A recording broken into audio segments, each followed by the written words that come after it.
ಸನ್ಮಾನ್ಯ ಅಧ್ಯಕ್ಷ, ನಾವು ನೀವು ಬೋಸ್ಟನ್ ಹೋದಾಗ ಒಂದು ಕೆಲವು ನೋಡ್ಕೊಂಡ್ ಬಂದ್ವಿ. ಬೇರೆ ದೇಶಕ್ಕೆ ಹೋಗೋದು ನಮ್ಮನ್ನೆಲ್ಲ ನೀವು ಕರ್ಕೊಂಡು ಹೋಗೋದು ಕಲಿಯಕ್ಕೆ ಅಂತ ನಾವು ಭಾವಿಸ್ಕೊಂಡು ಈಗೇನು LKG UKG ಇಂದ PUC ವರೆಗೂ ಫ್ರೀ ಎಜುಕೇಶನ್ ಕೊಡುವಂತ ಕೆಲಸನ ಈಗ ಶಿಕ್ಷಣ ಸಚಿವರೇ, ಸನ್ಮಾನ್ಯ ಶಿಕ್ಷಣ ಸಚಿವರು BR ಪಾಟೀಲ್ ಅಲ್ಲಿ ಸೈಡ್ ಸೀಟ್ ಕೂತ್ಕೊಳ್ಳಿ.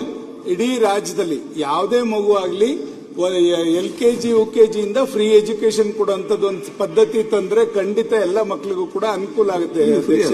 ಅದಾದ್ಮೇಲೆ ನಾನೊಂದು ಸಲಹೆ ಕೊಟ್ಟೆ. ನಾನು ನಮ್ಮ principal secretary Rashmi Mahesh madam ನಾವೆಲ್ಲ ಕೂತ್ಕೊಂಡು ಒಂದು ಚರ್ಚೆ ಮಾಡಿದ್ವಿ.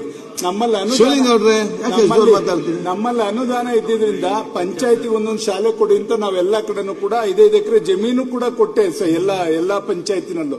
ಅದರಲ್ಲಿ 10 ಸ್ಕೂಲ್ನ ನಮ್ಗೆ ಇವಾಗ ಸ್ಯಾಂಕ್ಷನ್ ಮಾಡಿದ್ದಾರೆ. ನಮ್ಮಲ್ಲಿ ಸೆಪ್ಮೀಸ್ ಅಡಿಲಿ ಇದ್ದಂಥದ್ದು ನಾವೇನ್ ಮಾಡಿದೀವಿ ಅದರಲ್ಲಿ ಪೂರ ಪ್ರಾಜೆಕ್ಟ್ ನಾನು ರಶ್ಮಿ ಮಹೇಶ್ ಮೇಡಮ್ ಮತ್ತೆ ನಮ್ಮ BO ಕಾಂತರಾಜ್ ಅವರು ಕಮಿಷನ್ ಕೂತ್ಕೊಂಡು ಮಾತಾಡಿ ಅದರಲ್ಲಿ ಈಗೇನಾಗಿದೆ ಚಿಕ್ಕ ವಯಸ್ಸಿಂದನೇ 6ನೇ ತರಗತಿಯಿಂದನೇ ಅವ್ರಿಗೆ ಸ್ಟೆಮ್ ಲ್ಯಾಬ್ ಈ ತರದೆಲ್ಲ ಒಂದು ಎಜುಕೇಶನ್ ಕೊಟ್ರೆ ಅವ್ರಿಗೆ CET ನೀಟ್ ಕೋಚಿಂಗ್ ಎಲ್ಲ ಕೊಟ್ರೆ ಖಂಡಿತ ಆ ತರ ಗುಣಾತ್ಮಕ ಶಿಕ್ಷಣ ಕೊಡಿ ಅಂತ ನಾನು ಸಲಹೆ ಕೊಡ್ಲಿಕ್ಕೆ ಬಯಸ್ತೇನೆ.